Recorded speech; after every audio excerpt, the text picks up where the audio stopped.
তারেক রহমানের মামলা শুনানির আরও খবর জানবো। আমাদের সঙ্গে যোগ দিয়েছেন সহকবি মিল্টন নরওয়ার।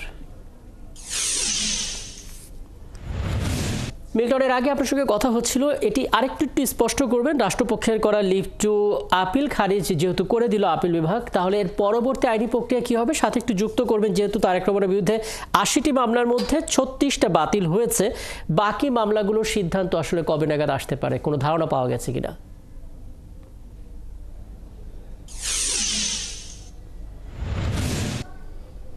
রাকিব, এই মুহূর্তে যে অবস্থায় দাঁড়ানো 4টি মামলা, সেই 4টি মামলাতে সেক্ষেত্রে রাষ্ট্রপক্ষের কাছে আপিল করবার অনুমতি চেয়েছিল রাষ্ট্র। লিভ টু আপিল আসলে পূর্ণাঙ্গ আপিলের অনুমতি, এবং হাইকোর্টের আদেশের বিরুদ্ধে এবং হাইকোর্টের আদেশের বিরুদ্ধে পূর্ণাঙ্গ যে আপিলের যে অনুমতি, সেই অনুমতির আবেদনটি কিন্তু আপিল বিভাগ খারিজ করে দিল। তার অর্থ হচ্ছে যে হাইকোর্টের রায়টি বহাল রইল। এই মুহূর্তে আর এই 4টি মামলার বাতিলের বিষয়ে বা এই 4টি মামলা যে খারিজ হয়েছে, হাইকোর্ট যে খারিজ করেছিল তার বিষয়ে আর রাষ্ট্রপক্ষের সেই অর্থে করার তেমন কিছু নেই। অর্থাৎ এখন এই মামলাগুলোতে এখন আর তারেক রহমান আর এই মামলাগুলোতে অভিযুক্ত নন, বা এই মামলাগুলো আর তারেক রহমানের বিরুদ্ধে নেই বলেই ধরে নিতে হবে। অর্থাৎ এই মামলাগুলো থেকে তিনি পুরোপুরি অব্যাহতি পেলেন আজকের এই আদেশের ফলে।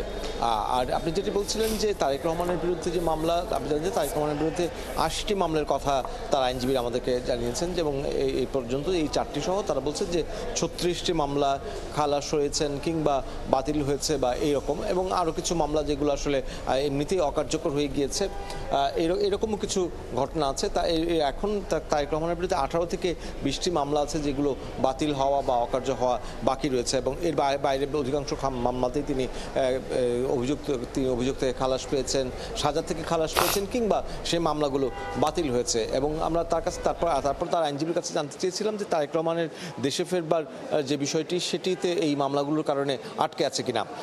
তার জবাবে তার আইনজীবী বলেছেন যে তারেক রহমানের দেশে ফেরা বা না ফেরার সঙ্গে এই মামলাগুলোর কোনো সম্পর্ক নেই। তিনি শারীরিকভাবে সুস্থ হলে, পুরোপুরি সুস্থ হয়ে উঠলে পরে তিনি দেশে ফিরবেন, এবং তিনি তার যেই রাজনৈতিক কর্মকাণ্ডটি পালন করবেন, তার এই রাজনৈতিক কর্মকাণ্ড পালন কিংবা দেশে ফিরে আসার সঙ্গে তার এই মামলা যেগুলো আছে সেগুলো থাকা বা না থাকার আর কোনো সম্পর্ক নেই। রাকিব, অনেক ধন্যবাদ মিল্টন। নিশ্চয়ই পরবর্তীতে আরও কথা হবে। সহকর্মী মিল্টন নরওয়ার যুক্ত ছিলেন এতক্ষণ আমাদের সঙ্গে।